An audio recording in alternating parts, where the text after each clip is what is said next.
If you're a cosmetic tattoo artist and you're new to machine work, or you've got a machine and you're looking to upgrade your equipment, here's what you need to know before you invest.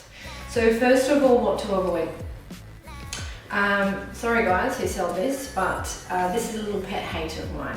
It's great for latex. It's handy to have if you just want to do some, throw around some latex work, practice your techniques and things like that, no problem. Please don't use it on skin, not on human skin anyway. Any machine that takes these needles, I'm sorry, please avoid. Now let's talk about what's a good option. So I have a range of machines that I use and recommend to my students or anyone that asks really. I'm not endorsed by any manufacturers. I also don't want to offend anyone either, but I make recommendations based purely on my experience. So current favourite machines are the Rock and the Bella, and I'm also loving the Mast. So I'll explain the pros and cons of each and what to consider when you're thinking about which one to purchase. There's a very big difference in price range between these machines. So basically this is obviously a wireless. Wireless definitely has its advantages. One of the advantages is obviously that there's no wires and you don't require a power supply.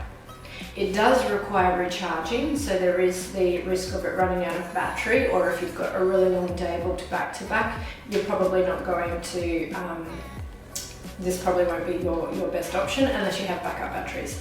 So with this one, the my only thing that I wouldn't rate it for is one that you've got to stop what you're doing to stop it, press it on. You've got to hold it down, and the speed is 1, 2, 3. You only have a few speeds to choose between. Not that you need a whole big range, but as you start getting versatile with your methods, such as your shading techniques and stuff, you may want to be able to level up your speed up or down according to what effect you're trying to achieve. That's pretty advanced stuff though. So this is really handy. It's a really good machine, but I would recommend having a machine, like this is great for a backup. I would recommend having as your primary machine one that can plug into a power supply, can run all day, is versatile to all treatment areas, and has a foot pedal. So let's talk about power supplies for one moment. The critical power supply, it's a known favourite. A lot of tattoo artists use this. It's one of your top of the range suppliers, but you can get better options than this. You can actually get ones that have a wireless foot pedal, meaningless cords, which is great. It is a little bit more expensive. You can also get power supplies that are of the more economical range. So this Aurora is a lot cheaper. The only downfall of this one is it can't turn off and on with a foot pedal. You can only turn it on at the machine itself. You can turn it off at a foot pedal, but you can't turn it on at a foot pedal. The reason why it's essential for me to have a foot pedal while I work is because I like to work. I like to really invest my energy into what I'm doing, and I want to be able to turn my machine off and on as needed. I don't want to have to stop what I'm doing, let go of my area, turn around, turn a machine off, turn a machine on. So another advantage of having a power supply over a wireless is that you can go up or down within a point of your speed. So I tend to work around about the 5.2, 5.3, anywhere between there and 6.2. You would never run a PMU machine up to 8. You pretty much don't need to anyway, but I think that these machines, you'll risk burning out your machine by going above 8 at a continual speed like all day. So going back to these two other faves, which I've narrowed it down to. So the Bella is my machine, and the Rook is what all my team use. I use this a lot as well. They both have pros and cons. Here's what they are. So the Bella is incredibly quiet. It is smooth. You can't feel it. You can't feel any vibration. It's really beautiful. It's really thin. It's really light. It's really expensive.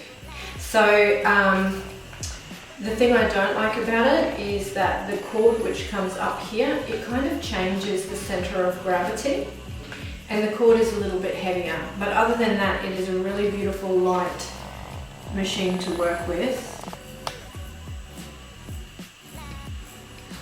and it's really precise, and it's really gentle. So it's the closest thing to a digital machine that you'll have.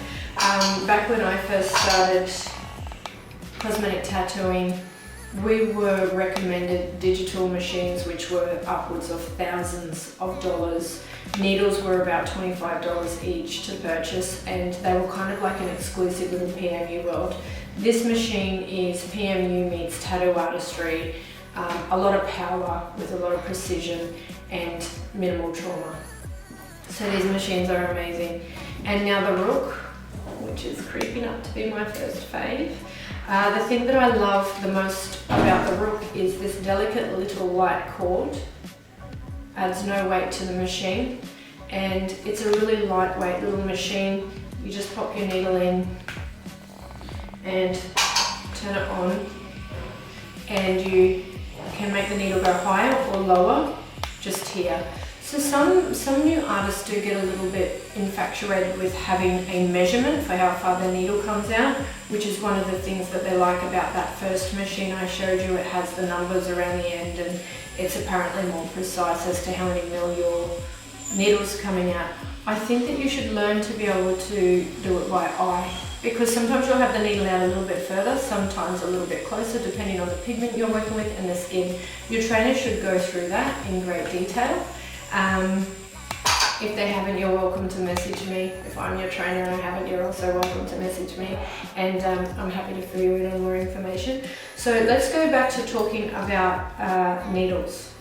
So needles are so important, which is one of the reasons why I don't recommend that very first machine that I showed you. Let's creep it back in, hiding the brand, is because the needles are really, they're actually quite expensive for what they are. They're very poor quality. I can almost tell someone's using this machine by looking at their work. I find that it kind of creates almost like a bruising effect. It doesn't get it doesn't implant the pigment nicely, smoothly, efficiently. It's very rare that I see an outstanding result from these needles. I'm sorry if I'm offending anyone with that information. So the needles that I prefer are Quadron. These are universal tattoo cartridges. So it doesn't necessarily have to be Quadron. There's other really good needle ranges. One that I'm looking into at the moment, which I haven't tried yet, a real top of the range brand, it's called the Bishop Da Vinci range. So I'm getting those in shortly as well. I'm going to test drive some of those. So as I said, I'm not exclusive to any brand, and I'm not endorsed by any brand. I just recommend what I believe in the most, and currently my absolute die-hard all-time fave is the Quadron range. They're just such good quality needles. They're used by tattoo artists, and they're not expensive. You're looking at around about $1.50, $2 Australian per needle, which considering we used to pay upwards of $20 per needle for my old digital machines and other machines. Now there are other great machines that are for PMU industry. I'm not discrediting those ones. These are just the love of my life right now. I'm very obsessed with machines and the quality that has come with these ones. Going back to the Rook, so it's also a fairly quiet machine. It doesn't make too much noise. It's also really smooth, precise, minimal trauma, really lovely and light. I wouldn't really recommend one over the other. They're both fantastic machines. It just depends on your own personal preference and your budget and what is important to you, like with regards to the little things like the cords. I mean, this cord comes off kind of easily if you step on it by accident, but it also clips back in really easily. So they all have their pros and cons, and it's up to you to work out which you love the best and why.